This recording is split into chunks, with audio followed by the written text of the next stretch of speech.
Jennifer here from Belladonna's Botanicals.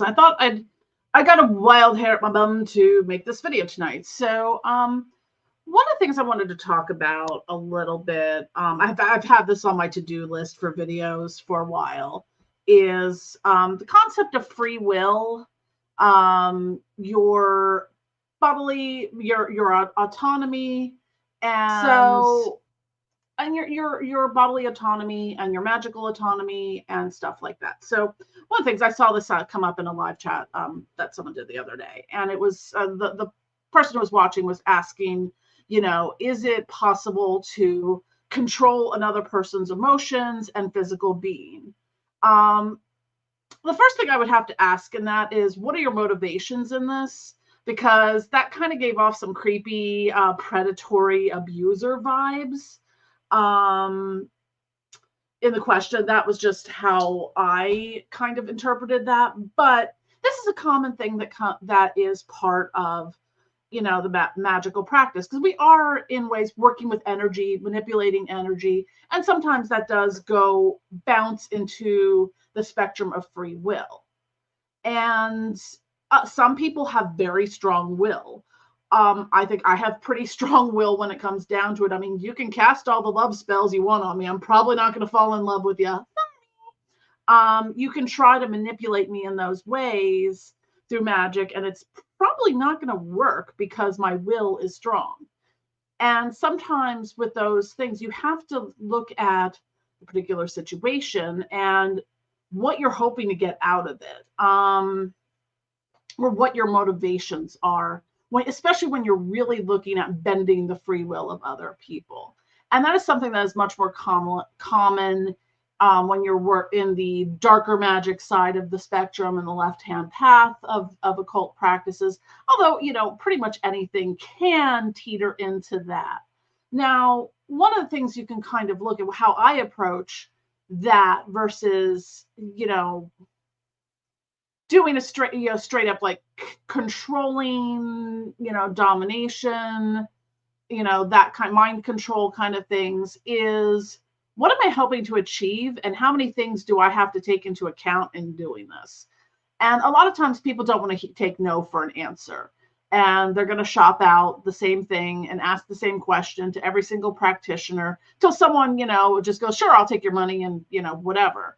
But I would just say, if you're looking at those things, there's a point at which, now I realize I make a lot of products for these types of things, but that's up to you how you use them. I'm just here kind of talking about this a little bit, and there is only so much you can do without having to do constant maintenance on it to overwrite the will and autonomy of someone else, it magically speaking.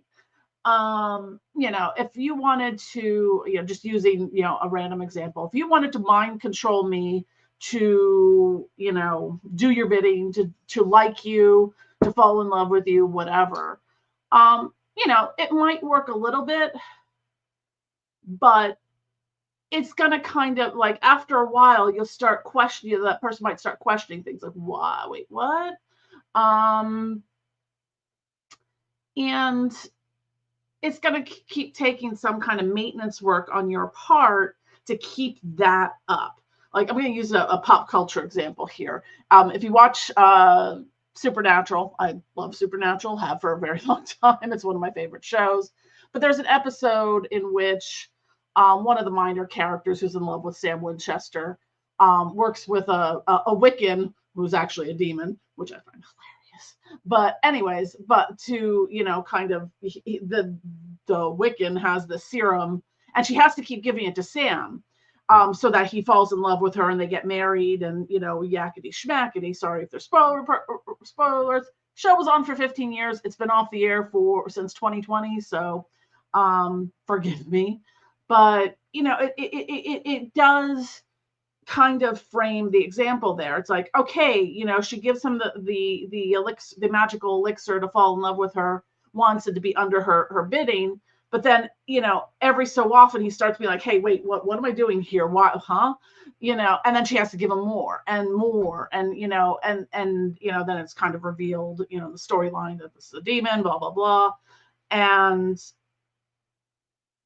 but that illustrates the example I'm trying to make, is that you might get a result initially, but I don't know necessarily if that's going to stay. And I don't know about you, and this is from learning from experience here. I'm not sure that I would want someone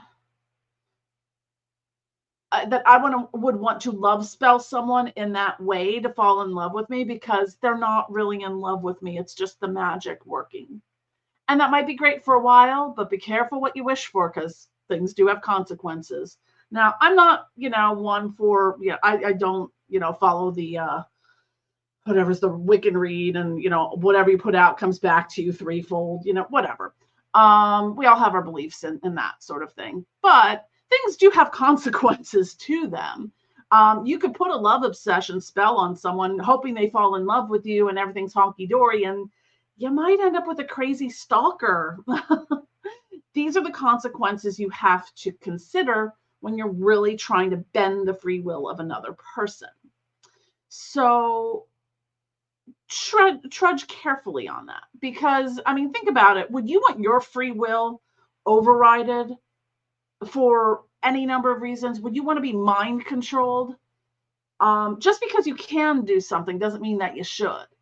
And that's, something I've learned through my own, experiences and experimentation. Like, if I was going to do love magic, I'm going to do something more to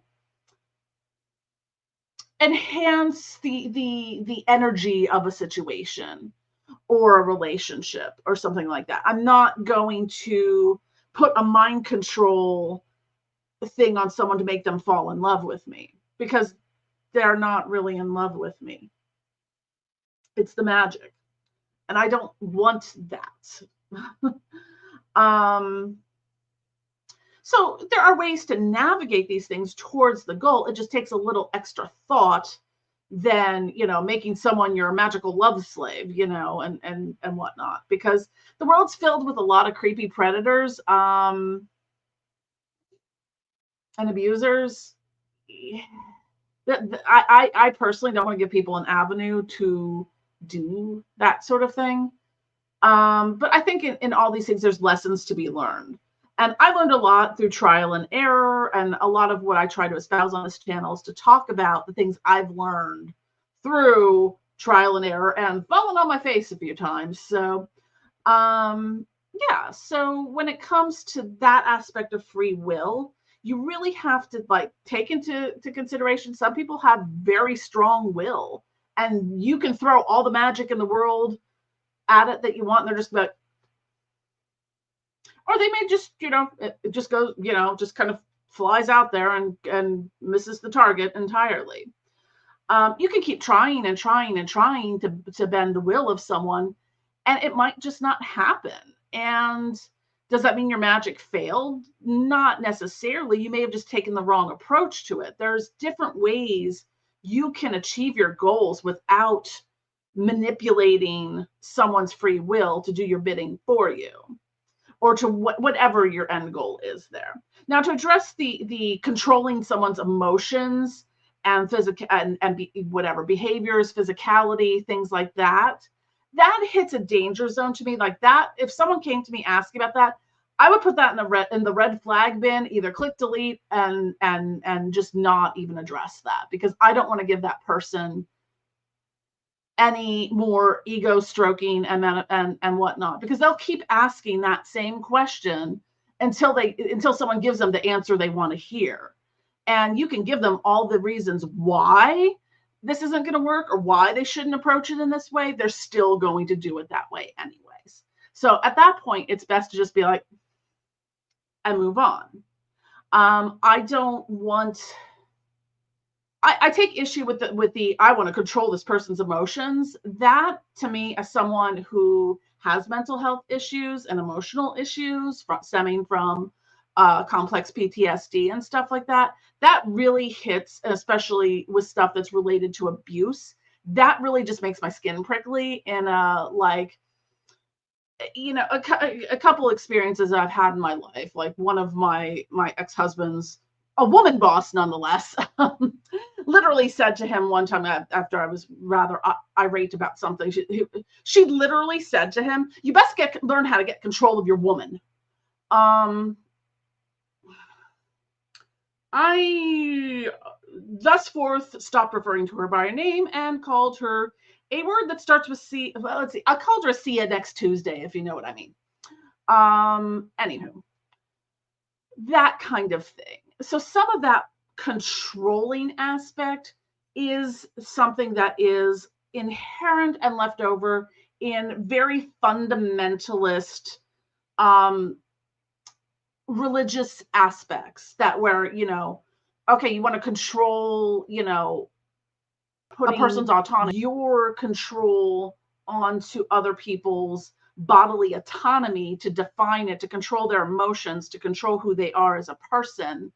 And I see that a lot in more fundamentalist religions, whether it be Christianity or other, that a lot of it is like this particular person who told my ex-husband he best learn how to get control of his wife, and believe me, he probably was like, yeah, would if I could. But it's just like when you're in a position, when you have mental health issues or PTSD, or you're on the spectrum and you might have, autistic meltdowns or, emotional outbursts, like the last thing you want is someone shaming you for your emotions, for your emotional state. So when someone is saying they want to get control of someone's emotions, that really crosses a line for me. Not only ethically, but like personally, it just gives off ick.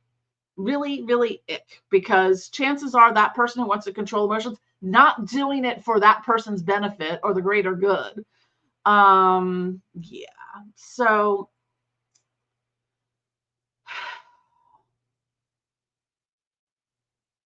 I think my perspectives have changed a lot it's been gradual, but over the past year or so, in how I approach my magical practice, how I approach work I do for myself. And, the advice that I'm going to give clients or, potential clients, even established clients or customers, or, people who comment on videos and stuff on my channel, is that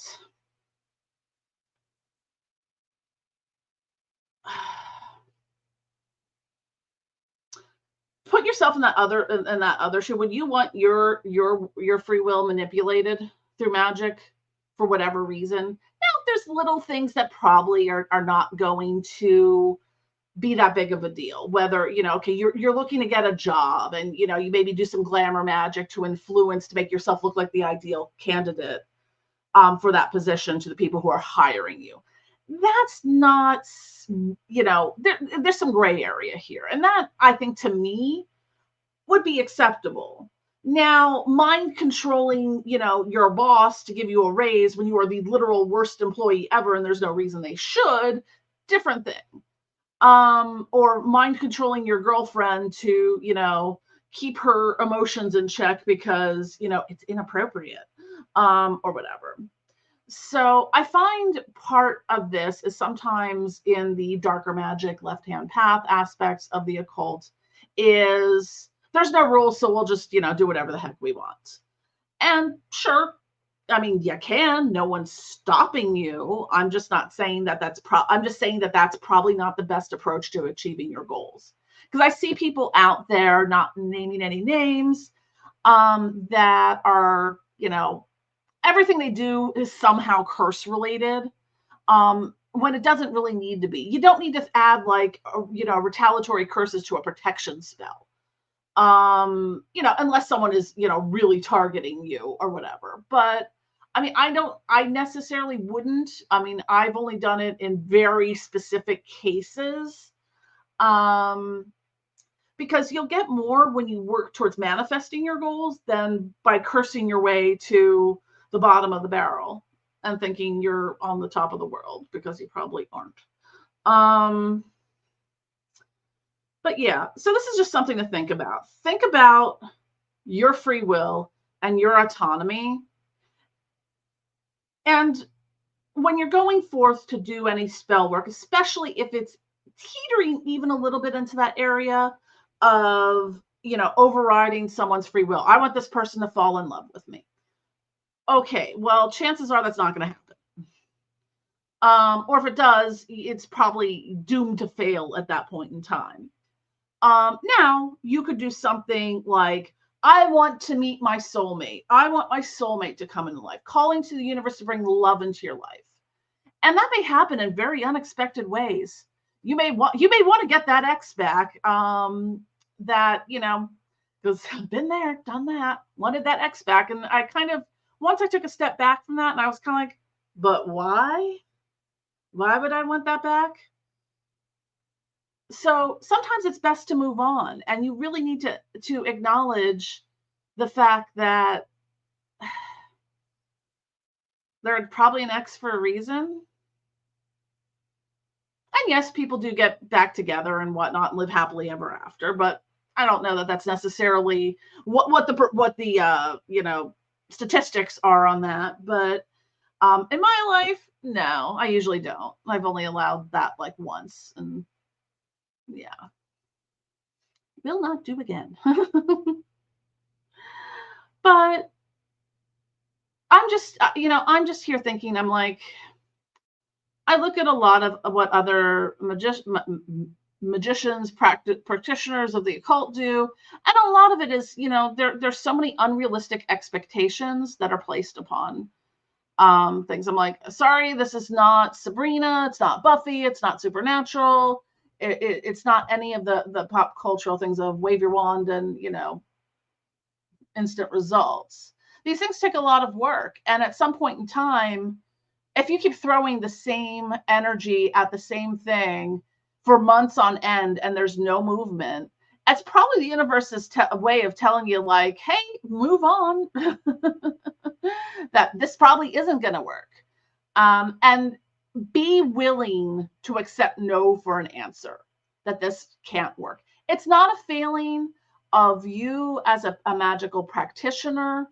It's not that magic doesn't work. It may just be that your approach to it was wrong. Sometimes you're asking the wrong thing. Sometimes you really have to think of a lot of multi-layered approaches to achieving those goals. I found that I've achieved more in two different ways. One, having like a broad overarching goal, like, bring love into my life again, or, I want to meet my soulmate, that sort of thing. Versus, I want this person here to fall in love with me and we live happily ever after. Doesn't always work. I mean, it could. That's sort of the thing with magic, is like, there's no guarantees. I mean, sure, this is possible, but probably not likely. Whether it's, our curse is permanent, or is magic work permanent? I mean, it can be. Chances are it's not. I know for anything that I do, is I'm going to have to keep kind of working at it.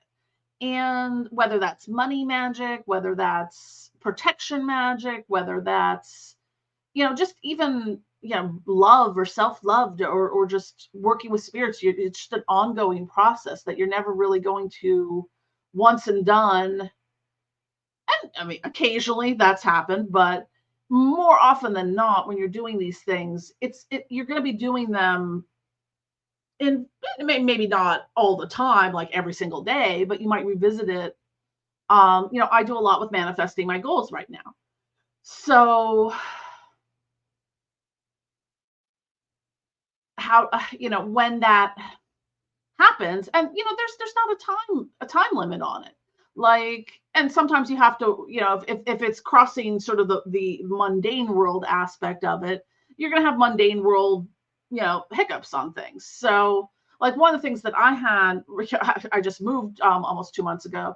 So one of the things I found when I was unpacking was a petition I wrote to Mammon about. It's funny that I found it on literally like the day after I got notice of this, but I found the petition that I had from working, because I had to pack up like my wealth altars and money altars and stuff like that. But I found the petition that I had to Mammon about about my medical debt being erased. because I've talked about before, I had some spinal procedures a year ago. Affordable Care Act is neither affordable nor provides adequate care. So, I don't know how many thousands of dollars later. I mean, I paid some of it, but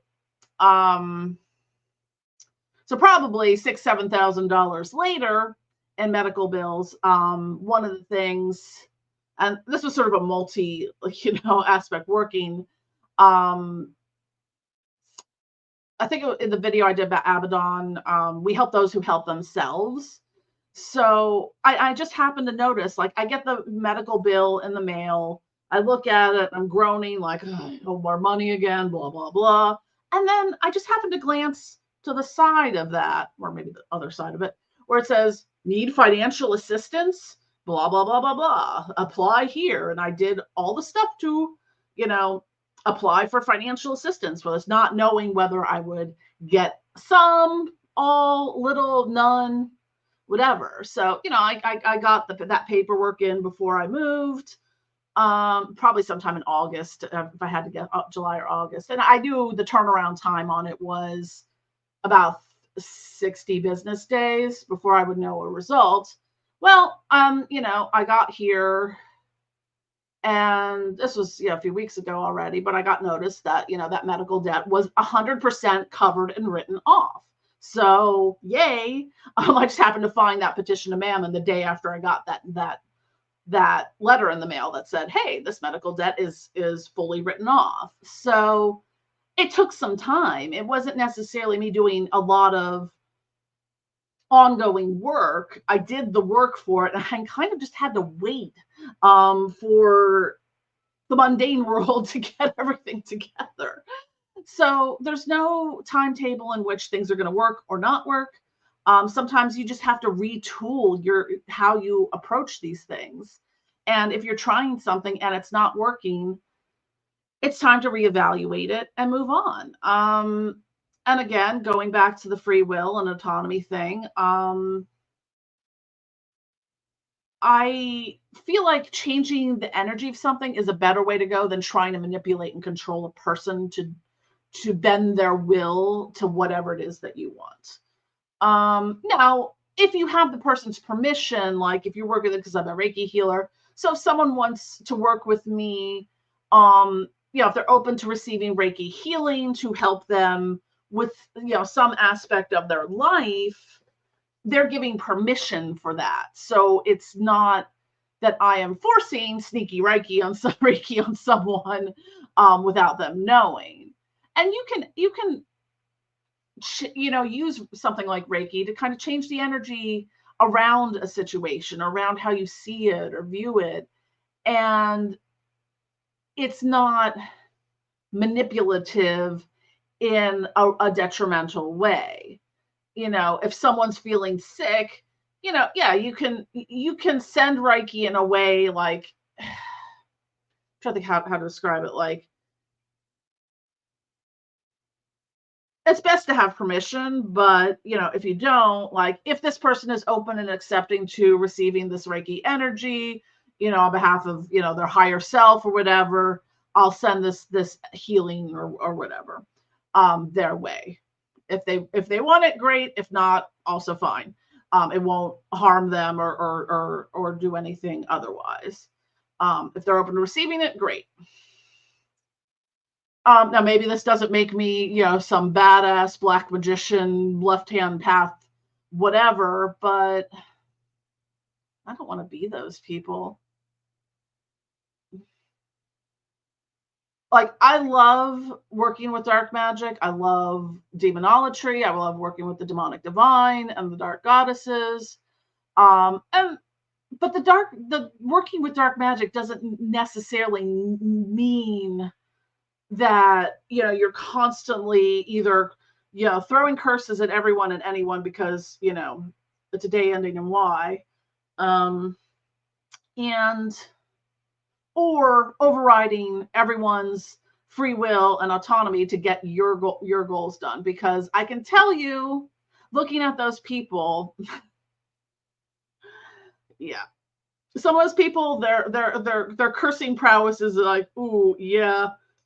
you know, how did I put it? Something like the cursing equivalent of a stubbed toe. I'm like, it's just kind of annoying. Doesn't really, I'm like, oh, I got a stubbed toe. That's annoying.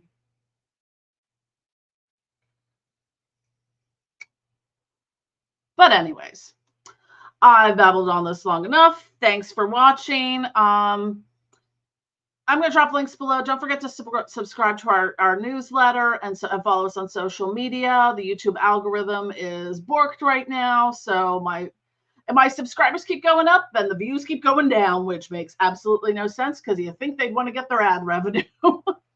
But I digress.